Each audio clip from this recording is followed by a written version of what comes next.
Welcome to today's show, folks. I'm your host, Cedric Fisher. To consistently bring you compelling episodes introducing you to leaders throughout the region, it requires a team. I've previously introduced you to Jerry Ollard, our videographer, Brenna Calhoun, our production assistant, and Lola Fisher, our executive producer. There's another individual which we must acknowledge who's a part of this family. She's been a mentor, a coach, an advisor, and has helped take this show to a new level. Her name is Starley Murray. Starley is the coach to the coaches in media. She's got an extensive background of 30 plus years, both behind and in front of the camera. She's also got a great story. And when we come back, we'll introduce you to Starley. Stay tuned. Hey everybody, this is Starley and Hi, celebrity image expert Starley Murray behind the scenes. Hey guys, I just did a 4-part videos.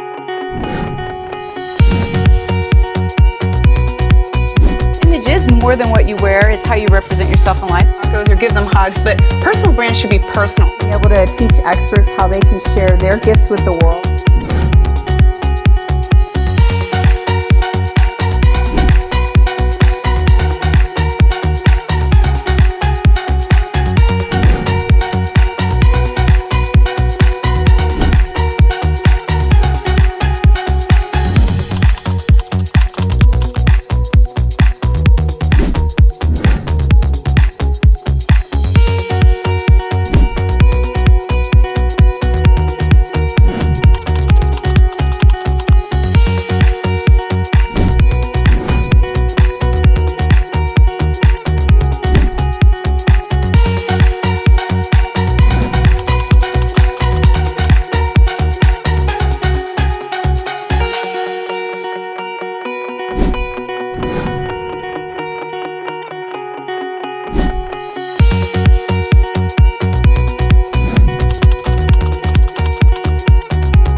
The Starley Murray.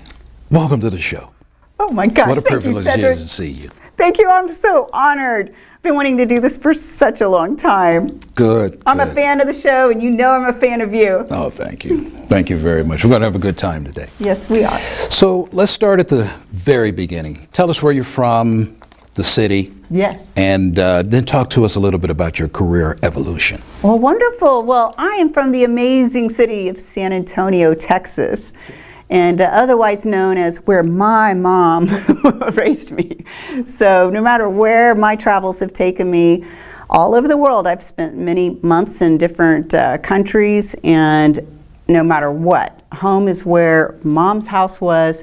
And of course, when I can't bring my husband, same city, San Antonio, my brother, my mom, and my husband. So yes, and San Antonio helped launch me in my career too. So big props to San Antonio. In my neighborhood, we call that a home girl. Woo! I love it. It's true. So how did you find yourself in this line of work? Let's talk about your career evolution. Yeah, so well, my career is helping people to protect their brand, their credibility, while they are growing their visibility. So basically we have speakers and authors and industry experts that are growing in their expertise. They're so proud about what they do, and they hone their craft, and many times they've spent 10, 20, 30 years doing it, but their visibility is not always keeping up with that. And so I don't want them to be the best kept secret. And so my career path, where did I come from to be able to know some of these skills, would be 30 years of first behind the camera, and then in front of the camera, and then teaching basically both. 30 years. Wow. I said 13, right? 13? Yeah, Okay. no, it's 30. 30? How about that? Edit. How many productions would you think are in that 30 years? Oh, there's easily over 3,000. 3,000. And those are the ones that are the profitable television, red carpet, video, stage ones. Then there's a whole bunch more that are the, I would admit, paid them to work there. It's intern free. These are 80 to 100 hours for a good part of those 3 decades. So if you look back on your 3,000 productions and you think about earlier in your career, what was it that sort of piloted you from working in media to really mastering it? Yeah, well, ooh, that sounds fancy, like I mastered it. Well, I think like mentors and leaders like yourself, and I know you and I've had this conversation in the past, we always think of ourselves as every mentor is a full-time student, but I like the fact that, oh, I feel like I mastered something. But I would say that it's actually showing up every day as though it's your first day and never resting on your laurels. And, you know, I was always told, you know, as a teenager when I started working, you know, it's in the production world, like, hey, you kind of have to hustle like you're only as good as your last job. And I just took it so literal that I never stopped. But I will tell you that there was kind of a turning point where I felt like I got maybe a little bit bigger break. And I really want to emphasize to everybody, it's the hard work that we do every single day and the relationships that we make. Those things stack up, those little victories of success and relationship building more than you can possibly figure. You cannot anticipate how it's going to come back to you. But there was one particular turning point and I was invited. Does anybody have one of those jobs where it's like every single thing went wrong and you literally looked up and went, this is a test, isn't it? This is a test, because there's no way it could go this bad. And it was one of those where actually many of the production crew left and walked out. Mass exodus. It was, and I was one of the few to remain, and I said, you know, I get it. You know, we were told one thing and something else happened. People weren't paid. It was over 101 degrees. We're working outside, no water, no food. Many of us were told we would be able to meet these national TV people. Then we were told to stay away once we got there. It was, you know, the job was 3 hours away. I was putting together silver change to get to the job, you know, and so, but when I got there and I did all this hustle and hard work, I said, you know what, these are my standards. I'm not going to lower my standards. I'm not going to walk this job. I am going to finish it. I don't care how hard it is.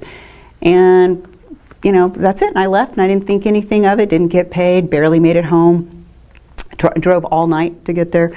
But a few weeks or months later, I can't remember the exact thing, I got a call from the high-ups at America's Most Wanted, which was a national television show at that time, and they said, hey, we understand that you're the only person that we should work with in your expertise. And I said, about that? I had no, I said, can I ask have you heard of me?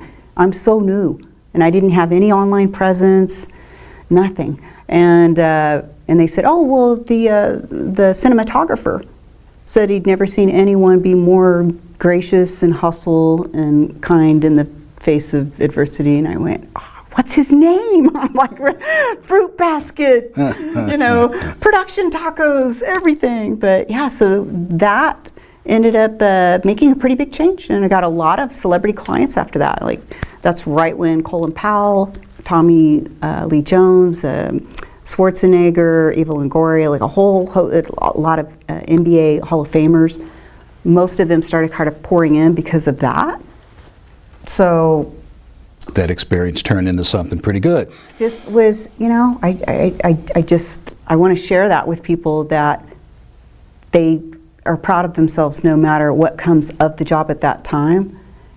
And your victory is going to be the fact that you didn't leave, even if you didn't get a phone call 2 weeks later.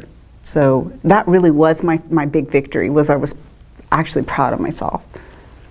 Very good. Most of us who have arrived at master level in our career, I'd say 30 years plus, right, have that experience of both the worst job and the best job we ever had, right? Yeah, it turned out to be a bad experience. However, what we got from it is who we met and the network we built, and we leveraged that. Yeah, I definitely enjoy bragging on all the good ones and bragging on all the people. I mean, the crumbs that fall off the shoulders of the giants that I've been around, and the, you know, gracious leaders and mentors such as yourself have really done so much for me. I'm incredibly grateful. Yeah. And that one kind of, I'll call it a challenging one, yeah, I mean, it had its beautiful value as well. Yeah. So from behind the camera to in front of the camera to mentorship and coaching. Yes. What has surprised you the most about your career? Well, About that evolution? okay. Well, I would say that the behind the camera, that the surprise for me was that I did not realize that the production crew members and the television producers end up being my lifelong second family. So, and that's a beautiful surprise. Yeah. And the in front of the camera, the surprise, I don't know, I'll call it / confession. Well, it was easier to do the media training for the television media members than to get in front of the camera. But everybody that teaches something I feel, can likely teach a little deeper and be even more empathetic if you've been in the same set of shoes of fear, imposter syndrome, all of those things.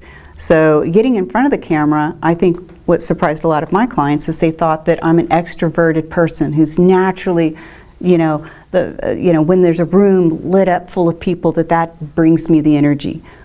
My energy comes from giving the room my love and my energy. My energy comes from giving my client through the camera the love. So that took me a while. It was surprising. There's just a circle. How do I, lean into love through that lens?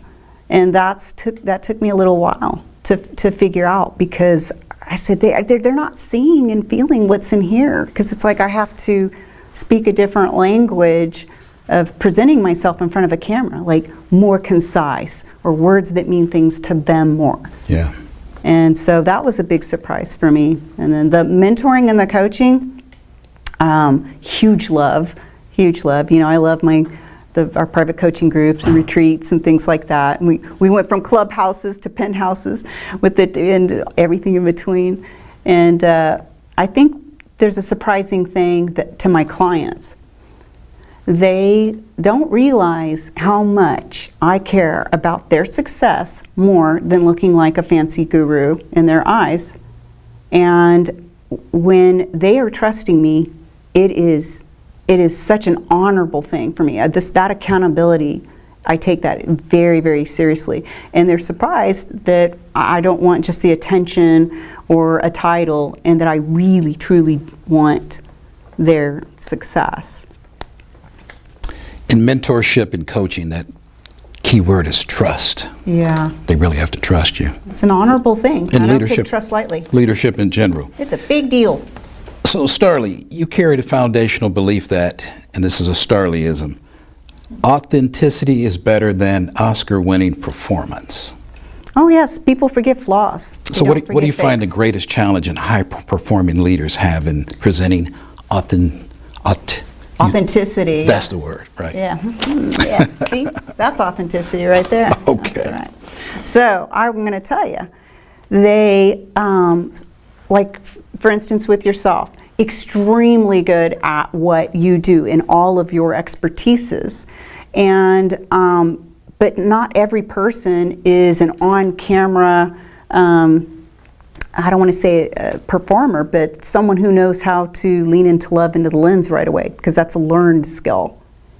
And so part of their fear is that they are going to, again, have their credibility somehow damaged. They don't want anybody to question the thing that they have worked so hard for and that they're so proud of, just because they don't know how to look into the camera and say, hey everybody, we're with Cedric right now, we're having an amazing time. Because sound bites and being very concise, that's planned. And so we think, oh, if it's planned, maybe it's not authentic. And then sometimes we stop ourselves. But you know what, Cedric?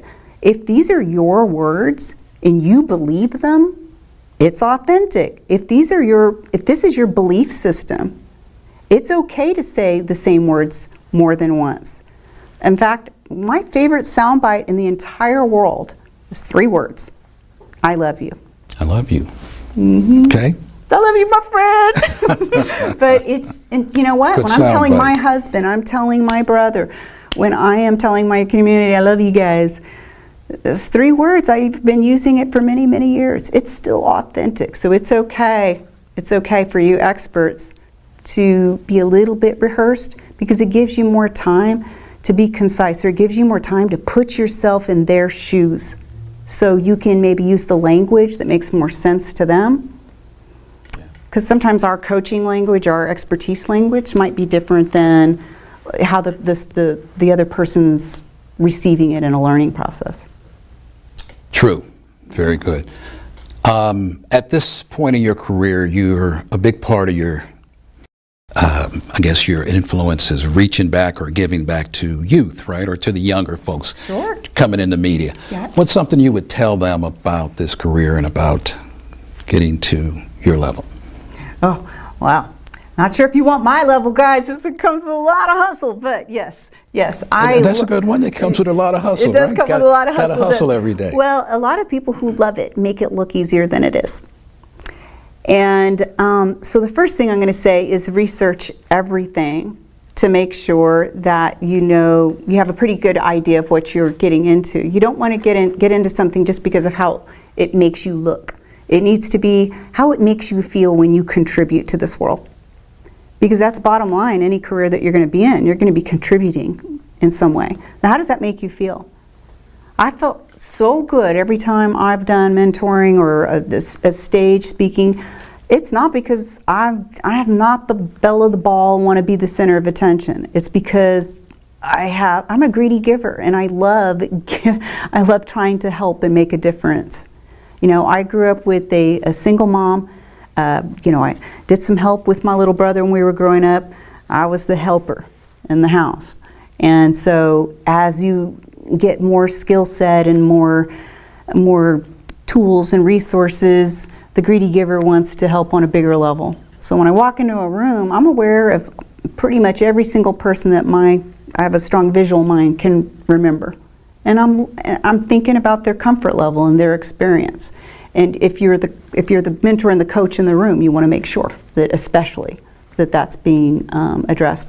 So for the young people, I'd make sure it's something that you researched, do real life in the trenches research, and don't just look at it here, because this is a facade. That's the other side. And I've mentored personally over 100 young people into the industry through our company, and I'm going to tell you what. Every single one of them taught me just as much as I taught them, because we listen to each other. They're the ones that allow me to have a title as teacher, mentor, or mastery of something. So. Good. We're going to take a quick break. We're here with Starley Murray. We'll be right back.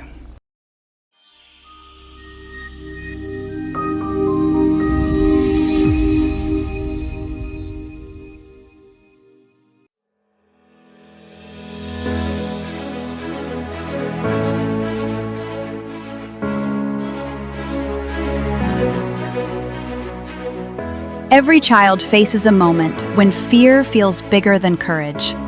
For Oscar the Osprey, that moment comes every single day. Oscar the Osprey, the bird who was afraid of heights. Oscar is a bird designed to soar through the mountain skies of the Teton Range. But there's one problem. He's absolutely terrified of heights. While his brother Otto and sister Oprah fly effortlessly, Oscar freezes at the edge of the nest, gripped by the very fear his nature was meant to overcome. After harrowing trials, including a run-in with a pack of wolves, Oscar discovers the most important lesson of all. Courage isn't about never being afraid. It's about choosing to try anyway. Through patience, encouragement, and one brave decision at a time, Oscar learns that his wings were always strong enough. He just needed to believe. From children's author Edward Martin Polanski comes a story Kirkus Reviews calls a must-have for families, schools, and communities. With black and white illustrations by award-winning artist Jean Rousseau, Oscar's journey teaches children ages 6 to 8 that being brave means flying even when you're scared. Oscar the Osprey, the bird who was afraid of heights, because every child deserves to know they're braver than they think. Available now on Amazon, Barnes & Noble, Powell's, and Walmart. Give your child the gift of courage. Part of your philosophy is that the imposter syndrome prevents people from wanting to show up on camera. What do you find is the most often the root of that fear, and how do you go about dismantling it? Yeah, that's a really great question, Cedric. So, I'm seeing imposter syndrome, all over YouTube University, lots of cool, tactics. And some people might even go a little bit into the strategy, but the reality is we're not getting to the root of it the majority of the time because it's usually based in core values. And so if your philosophy and your core values are not represented in the stuff that you teach and how you talk or the kinds of people you want to work with, you feel off in the back of your head. And then when you try to present yourself on camera in a concise way, in very specific words, you don't feel like yourself. If you don't feel like yourself, then you don't feel authentic, which leads to imposter syndrome. So, yeah. Define imposter syndrome, by the way, for people who don't. Well, a lot of people are going to have different definitions on that, but I basically feel my personal definition is that you're not in alignment with your core values and with how you represent yourself to your job, to your career, to your clients, even your life, your lifestyle. Because you feel like, I feel like an imposter of myself. And so this is where oftentimes people will come to us and say, oh yeah, we need the camera confidence or the camera authenticity.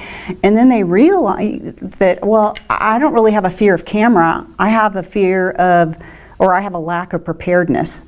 And then I said, okay, well, let's get some repetition and muscle memory and things like that. And then as we start to go through messaging and talk about their strengths and what they want to do in this world, I find out that those aren't even, in alignment with what they're teaching. And I said, well, there's the imposter syndrome right there.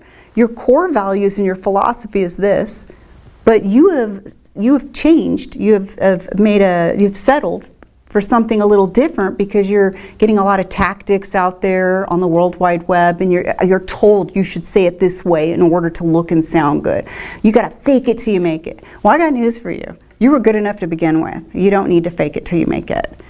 You can just fail forward with finesse, just like I've been trying to do all these years, because people forgive flaws. They don't forgive fakes. So that's why we have the imposter syndrome. People forgive flaws. They don't forgive fakes. Well, we all know we're flawed. Outstanding. It's another Starleyism there. That's you know what good. else is flawed? Diamonds. They're beautiful, right? That's great. We're all just beautiful diamonds. It's all good. You and I have talked offline at times about sharing some of the darker parts of your story, right? You grew up amidst violence and instability. With that being said, how are you able to balance vulnerability with professionalism when really guiding clients through their own stories, their unique backgrounds? Yes, I tell you what, a lot of us are, especially in the beginning, we're not looking to go share our stories about ourselves because we're in servitude of others. But then when we realize that we have power in our vulnerability and that sharing with others empathetic and common experiences, that they can relate to you more. And if they can relate to you more, that you could probably help them more. So there's that. And I can look at my upbringing as dark, or I can look at it as a series of challenges that I'm going to finally give myself a pat on the back and say, well, good job, young lady, good job. Because, mostly all of us are too hard on ourselves. Most people are doing the best that they can, even on their worst days. And we feel like in this Instagram world of seeing everybody on their best days in those photos and those images, that's what we are expected to adhere to. So I would say that there's power in your vulnerability. And I also say that as an expert, as a mentor or a leader, that it's also a little inspiring when you happen to, in the timing of this sharing, if you're sharing more the scar than the wound. So if you're sharing the scar, it's like, hey, this is what happened when I was on that crazy production set and everybody left, right? Or this is what I felt when I was growing up, and I felt like I shouldn't be seen or I shouldn't be heard because it was even dangerous, right? But guess what? I then turned into a person who was a record holder for television, stage, and podcast appearances. And it wasn't because I was extroverted or loved the limelight. It's because I wanted to get past that challenge. That dark became light real quick. And rather than having the spotlight just on me, I like to turn the spotlight around on others, which is why I like to teach the behind the scenes and the in front of camera, even more than doing it myself. And you're very good at it, by the way. If I must say so myself. In fact, that leads me to my next question. Ooh, segue, love it. So, without a doubt, and I'll give credit where credit is due, this show wouldn't be as much as it is at this point without your advice over time, coaching, mentorship, and even critique. Just talk about some of the changes that you and I have talked about that had really enhanced this show, and how another show or another host can, kind of take some things away from this. Well, first of all, Cedric, I have to tell you that it takes a really strong man and a very humble and confident leader to be able to introduce the subject matter the way you just did. It's one of the many reasons why I respect you so much and I look up to you. So thank you for that. So I get emotional because I really do. I admire you and respect you a lot, Cedric. So it's a mutual. Yeah, thank you. We're good. Okay. So first of all, I'm going to say that for those of us that have been working so hard in our expertises to share the thing that we're good at that we think is going to help move the needle forward in somebody else's world, we're not doubling down on visibility expertise like the things that I teach, right? We're doubling down on the caretaking of what it is that we do and honing that craft over and over. And every year we need to have more training, right? Every mentor is a full-time student. So what they didn't say is, oh, and you're supposed to be a full-time student with publicity and marketing too. Oh, by the way, publicity and marketing is a completely different language because you're talking to people in a long stage or a medium podcast or a short video or a super short television. That is something that can be overshadowing sometimes. And so one of the things that I love when I'm working with people such as yourself is, let's talk about how it is that we can continue to protect your credibility while you're growing your visibility.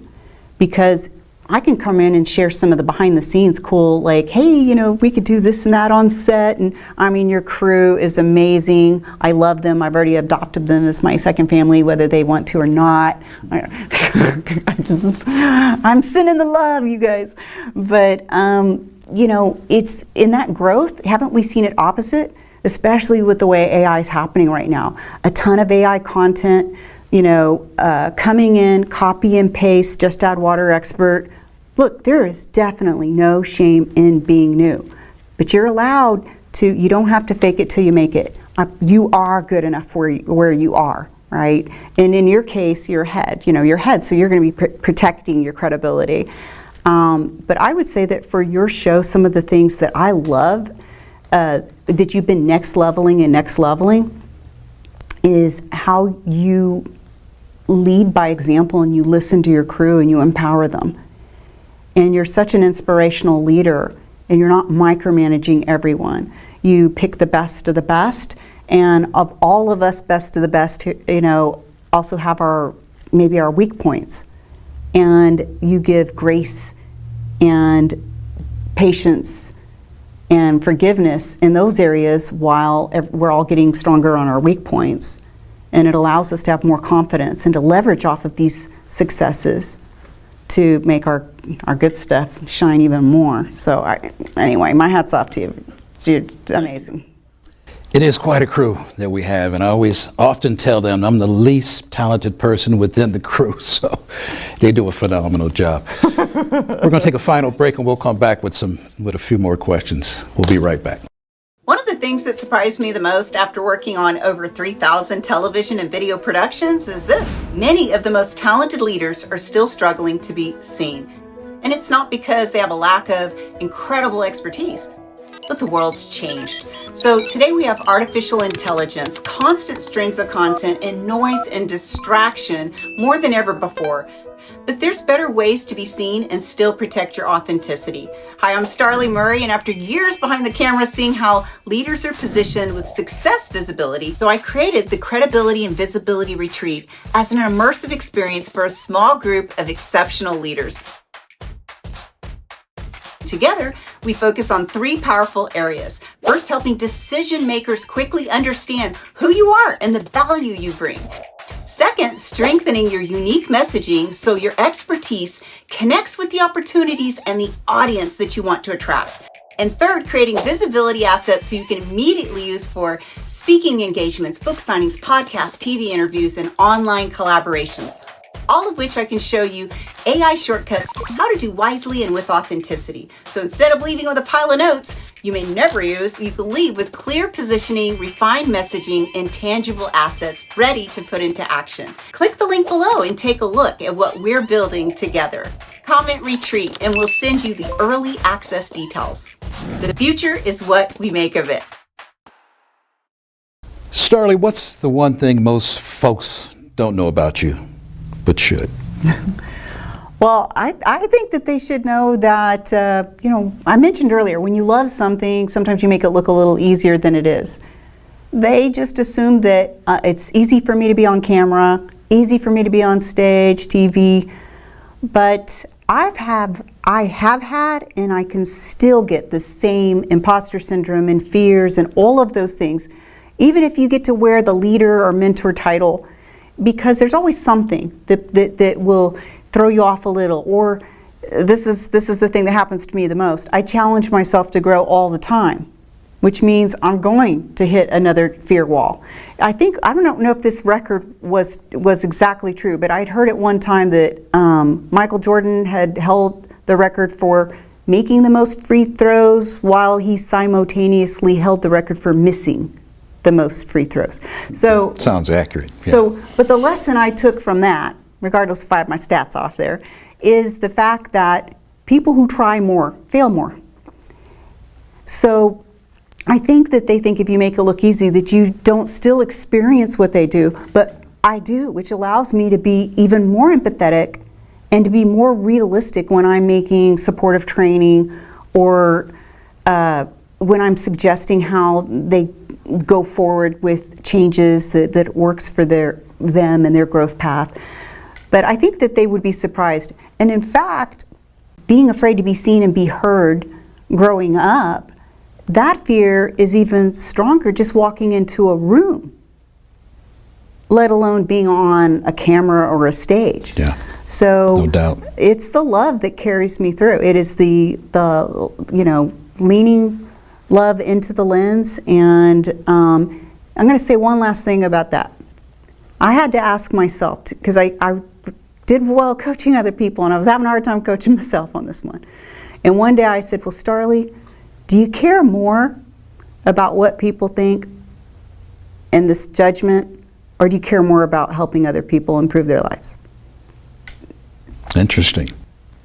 And your answer was the first. I'll let it be a mystery. Yeah. I care more, and that's what carried me through getting me past that. Mm-hmm. And I would like everyone to ask themselves right now, because I don't teach people to be tethered to me in my training. I teach them to be empowered and take the things that I know, and they're their own coach every day. And when they get nervous on camera or on a stage or presentation, do I care more about making a difference right now, or do I care more about a few people maybe thinking something? Part of your uniqueness is, we've all heard the term that no one cares what you know until they know how much you care. I love that. That's a bedside manner for a coach, so. I'm gonna quote you on that one. It's one of your great skills. Last couple questions. We get the privilege of interviewing a lot of leaders on the show. Yeah. All leaders are readers. They typically have their go-to book on their nightstand. What book's on your nightstand? Yeah, I have two. I'm going to go ahead and out myself. One of my books is a Bible, but it's a children's Bible. Okay. It's a children's Bible because you can journal in color in it. And I am such a visual learner, more than just reading words. So if I can create a video on it, if I can draw it, I can remember it. And it's very experiential for me. And the second one, this book I have had since I was a teenager, and it's How to Win Friends and Influence People. Nice. Now, if you hear that title and you've never read that book, you're going to think it has something to do with persuasion. It has to do with you connecting with other people in a way that's most respectful. That's really what it is. And that has been integrated into my life, into my relationships, personal, business. And in fact, even, thank you, Carnegie, for your book, because we even put those practices when we're teaching people how to pitch to get on stages or to do book signings for their books, or it's understanding the people that want to put you on that stage or on television. What do they need? I was producing television at a national level as a field producer, and I also have been on a ton of live TV appearances. So people think that I maybe just got those just because of the relationships. I got the first few from being the behind the scenes station consultant. So that was proximity, right? And earning my way through sharing tips constantly. And they're like, those would probably work on TV, And then later there were just hundreds of other producers that we shared segments that they didn't know me. And it's because I tried to chew the food for them. I tried to do the work as much as I possibly could and put myself in their shoes instead of just saying, hey, I want to be on TV, give me.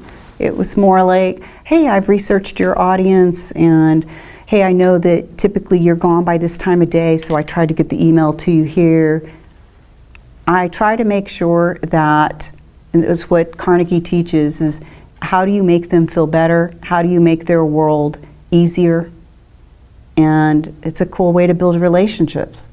I just had a birthday and I got to hear a lot of people text me back, not just my social media. Do you know how much it meant to me? That people just text me direct. You were one of them.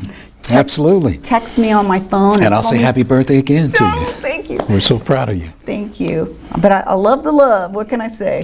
I love it. Very good.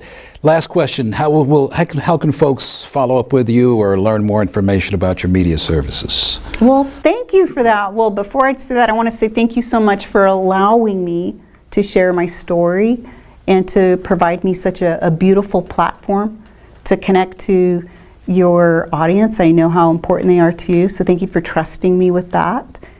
And we have a main website, which is starleymurray.com, and an Instagram, so at Starley Murray. And I just want to say thank you so much. And you have a big event coming up soon. Yeah, we have a big event. I know this is going to be an evergreen video for us because we're going to brag on this one for a long time. But a few times a year we have retreats, and we've got a penthouse retreat coming in San Antonio, Texas, at Hotel Emma. And it's where we actually teach people how to, we're on the behind the scenes of a set, right? There you go. How to do your own podcast, or how to be prepared to be in a chair to be interviewed by Cedric. And authors, speakers want to make sure that they get to grow their credibility while they're growing their visibility. So just such an honor, such an honor. Starley, thank you for coming on the show. Thank you. For sharing your story. Thank you so much, Cedric. We'll see you all next time.